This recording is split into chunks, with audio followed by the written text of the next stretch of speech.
Dubaï. C'est la capitale mondiale du luxe, le symbole de la réussite et l'incarnation d'une modernité sans limite. Une ville jaillie du désert en quelques décennies.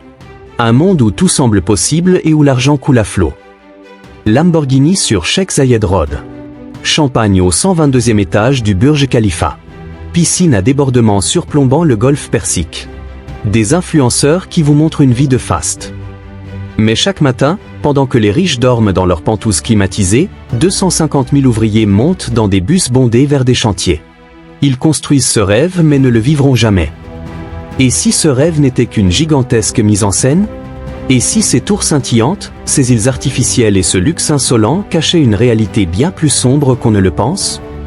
Aujourd'hui, nous allons visiter non pas le Dubaï des cartes postales, mais celui-là où les caméras des influenceurs ne vont jamais. Là où se cache le vrai prix du luxe. Commençons par ce que tout le monde voit. Le décor. La mise en scène. En 2024, Dubaï abrite plus de 81 200 millionnaires. C'est une augmentation stupéfiante de 102% en seulement 10 ans. En vérité, chaque 51e personne que vous croisez dans les rues de Dubaï est millionnaire. La ville compte également 237 centimillionnaires, des personnes possédant plus de 100 millions de dollars et 20 milliardaires. Ces chiffres explosent année après année. Pourquoi cet afflux massif? Tout simplement parce qu'à Dubaï, il y a 0 impôt sur le revenu, 0 taxe sur les plus-values, 0 impôt sur les successions. C'est un réel paradis fiscal en plein désert. Dubaï est devenu l'aimant à fortune numéro 1 mondial, attirant 2 fois plus de millionnaires que les États-Unis d'Amérique. Ici, le luxe n'est pas exceptionnel. C'est la norme, presque banale. Les Ferrari se garent devant les centres commerciaux comme des voitures ordinaires. Les hélicoptères privés survolent la marina pour éviter les embouteillages. Le Burj Al Arab, seul hôtel 7 étoiles au monde, facture jusqu'à 25 000 $ la nuit. Une seule nuit. C'est le prix d'une voiture neuve pour certains et c'est le salaire annuel pour d'autres. Le Dubai Mall, le plus grand centre commercial de la planète, accueille 80 millions de visiteurs par an. C'est plus que toute la population de la France qui défile dans ses allées climatisées, entre boutiques Chanel et aquariums géants. Les chiffres sont tout simplement exorbitants. Le marketing est impeccable et c'est normal car Dubaï dépense plus de 1,5 milliard de dollars par an en campagne touristique. 1,5 milliard pour vous vendre ce rêve. 1,5 milliard pour que les influenceurs continuent de poster leurs stories parfaites. 1,5 milliard pour que vous rêviez d'y aller un jour. Mais posons-nous la bonne question, celle à 1000 réponses. Qui construit tout ce luxe à Dubaï?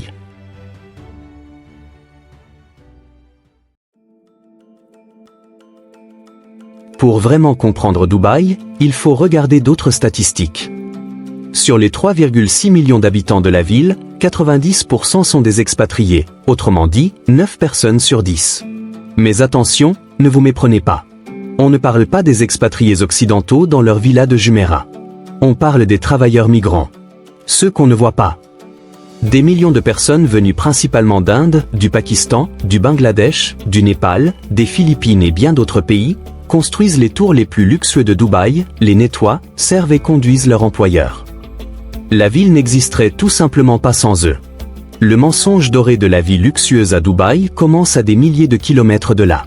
Dans des agences de recrutement sans scrupules, on leur fait miroiter des salaires attractifs, 5 fois supérieurs à ce qu'ils gagnent chez eux, des conditions de vie décentes et un tremplin vers un avenir meilleur pour leur famille. Pour financer le voyage, le visa et les frais d'agence, ils doivent payer entre 1 000 et 5 000 $. Et pour un ouvrier indien ou bangladais qui gagne 50 $ par mois, ce sont des sommes astronomiques. Alors ils empruntent. Ils vendent leurs terres, le seul bien qu'ils possèdent. Leurs femmes vendent leurs bijoux. Leurs familles hypothèquent leur maison. Ils font tout pour avoir cette chance de changer leur vie et celle de leur famille. Mais ils débarquent à Dubaï déjà très endettés, avant même d'avoir touché leur premier salaire. Et là, le piège est déjà refermé. À leur arrivée, la réalité les frappe de plein fouet. À 5 heures du matin, pendant que les tours de verre scintillent dans l'aube rose du désert, des centaines de bus quittent les camps d'ouvriers. Direction, les chantiers de construction. Les salaires promis? Une illusion. On leur avait annoncé 600 $ par mois. Cependant, le contrat qu'on leur fait signer à l'arrivée, bien évidemment après avoir confisqué leur passeport, mentionne 300 $ par mois. Parfois même bien moins que ça. Pourtant, la confiscation des passeports qui est une pratique illégale et officiellement interdite par la loi Emirati, est une pratique très généralisée aujourd'hui à Dubaï. C'est ainsi que ces hommes perdent leur liberté de mouvement. Ils ne peuvent plus quitter le pays. Ils ne peuvent plus changer d'employeur. Ils sont piégés et toute tentative de fuite est considérée comme illégale. Bienvenue dans le système Kafala. Le système le plus répandu à Dubaï.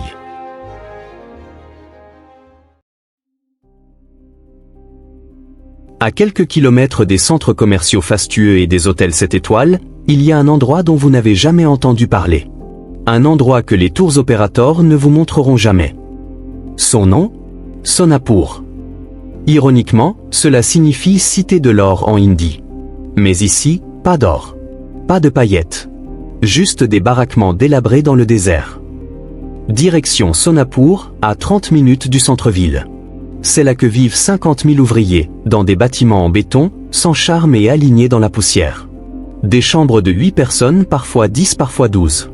Des lits superposés serrés les uns contre les autres et une salle de bain commune pour 50 travailleurs. L'intimité est un luxe qu'ils ne connaissent pas. En été, la chaleur peut atteindre 50 degrés Celsius et les climatiseurs surchargés peinent à rafraîchir l'air étouffant. La nuit est semblable à un enfer dans lequel on ne peut pas respirer. Le loyer est déduit automatiquement du salaire par l'employeur et coûte entre 50 et 100 $ par mois pour une place dans un dortoir surpeuplé. La nourriture est une allowance de 5 à 10 $ par jour et est rarement suffisant. Le calcul est simple, un salaire de 3 cents $, un loyer de 80 $ et une nourriture qui coûte environ 150 $. Sans oublier le remboursement de la dette de recrutement qui est de 100 $.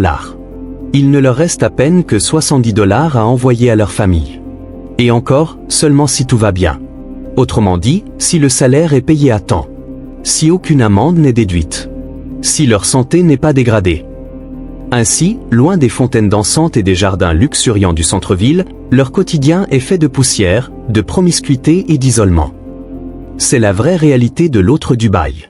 Celui qu'on ne voit jamais sur Instagram.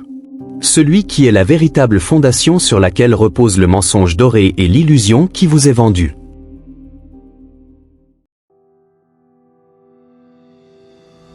Kafala. C'est un mot arabe qui signifie parrainage. Un mot qui cache une réalité bien plus sombre qu'il n'y paraît. En effet, pour obtenir un visa de travail aux Émirats, un migrant doit être parrainé par un employeur local, le kafil. En théorie, c'est juste une procédure administrative. Mais en pratique, ce système crée une relation de pouvoir totalement déséquilibrée. Quand un travailleur arrive à Dubaï, son employeur devient son sponsor.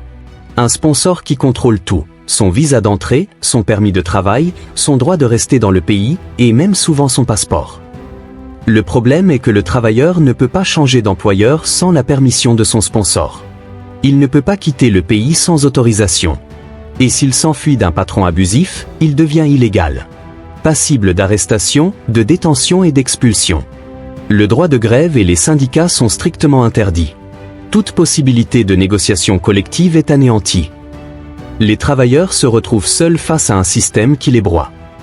Human Rights Watch est clair, le système Kafala donne aux employeurs un contrôle quasi total sur les travailleurs migrants, créant des conditions qui s'apparentent au travail forcé. Ce n'est pas un accident. Ce n'est pas une défaillance. C'est le design. Le système Kafala est le moteur économique sur lequel une grande partie de la prospérité de Dubaï s'est construite. Il garantit une main-d'œuvre abondante, bon marché, surtout docile. Une main-d'œuvre qui n'a pas le droit de se plaindre, qui peut être remplacée au moindre faux pas. Et le piège ne s'arrête pas là. Rappelez-vous la dette de leur recrutement. Ces milliers de dollars empruntés sont maintenant ajoutés à la substitution des contrats. C'est le scénario classique. L'ouvrier signe un contrat dans son pays d'origine, 600 $ par mois, logement décent, 8 heures de travail par jour. Mais une fois à Dubaï, après que le passeport soit confisqué, un nouveau contrat apparaît. 300 $ par mois, chambre partagée à 12 heures de travail sur 6 jours par semaine. Pour les obliger, c'est simple, si tu ne signes pas, tu retournes chez toi sans argent et tu devras rembourser les 3000 $. Face à cette menace, quel choix ont-ils fait? Selon un rapport de 2024, cette pratique touche jusqu'à 40% des travailleurs migrants aux Émirats. C'est presque un ouvrier sur deux. Les salaires sont payés en retard. Parfois de plusieurs mois. Certains employeurs déduisent des amendes arbitraires. Et pour cause? Un outil cassé ou un retard le matin.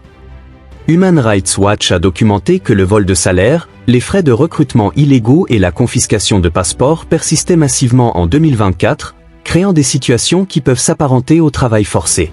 Ce système n'est pas un bug. C'est une fonctionnalité qui transforme des êtres humains en ressources exploitables à volonté. Mais pendant que ces hommes survivent, à quelques kilomètres de là, un autre monde existe. Un monde où les gens vivent.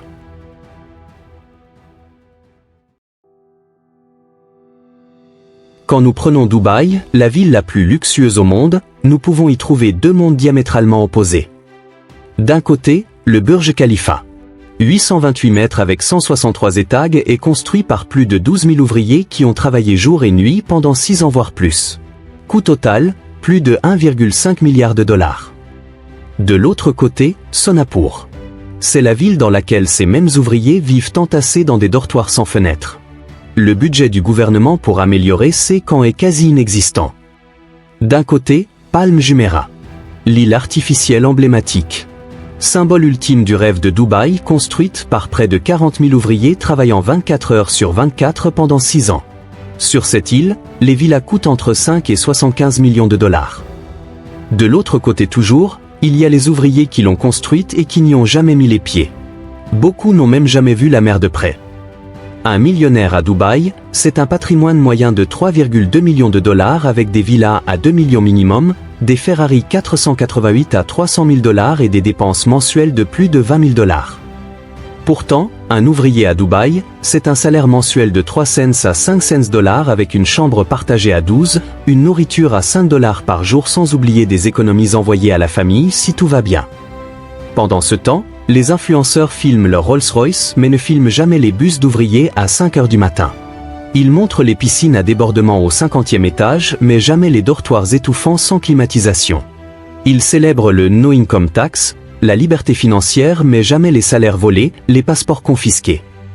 Dubaï dépense plus de 1,5 milliard de dollars par an en marketing touristique pour vous vendre ce rêve mais 0 $ pour améliorer les conditions des hommes qui construisent les hôtels que ces touristes fréquentent. Le luxe a un prix à Dubaï. Mais ce prix est payé par d'autres. Alors, quand vous voyez ces photos Instagram du Burj Khalifa, rappelez-vous.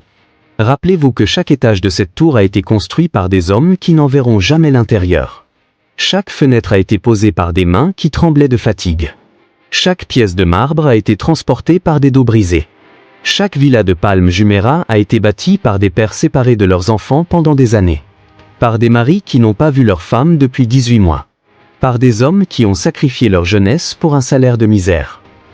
Chaque kilomètre de route, chaque station de métro, chaque centre commercial a été érigé sur le dos de travailleurs piégés dans un système qui les dépouille de leur liberté, de leur dignité, parfois de leur vie. Le système kafala est toujours en place et des abus généralisés ont été documentés par toutes les organisations internationales. Dubaï accueille 17 millions de touristes par an. Chacun contribue, par son argent, au maintien de ce système. Chaque séjour, chaque photo, chaque like sur Instagram est une petite pierre ajoutée à l'édifice du mensonge.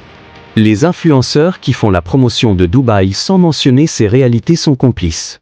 Ils vendent un rêve construit sur un cauchemar. Mais l'histoire montre que les systèmes changent quand la pression devient trop forte. Le Qatar, face à la pression internationale avant la Coupe du Monde 2022, a dû réformer. Partiellement. Insuffisamment. Mais c'est un début. La preuve que le changement est possible quand le monde regarde. Dubaï accueillera l'Expo 2030. Ça sera le moment. Le moment pour la pression internationale de s'intensifier. Les marques, les touristes, les médias, vous et moi aurions tous un pouvoir. Dubaï n'est pas un miracle. C'est un mirage. Un mirage construit sur l'exploitation systématique de millions d'êtres humains. Il est temps de regarder et de refuser d'être complice, même passivement, d'un mensonge.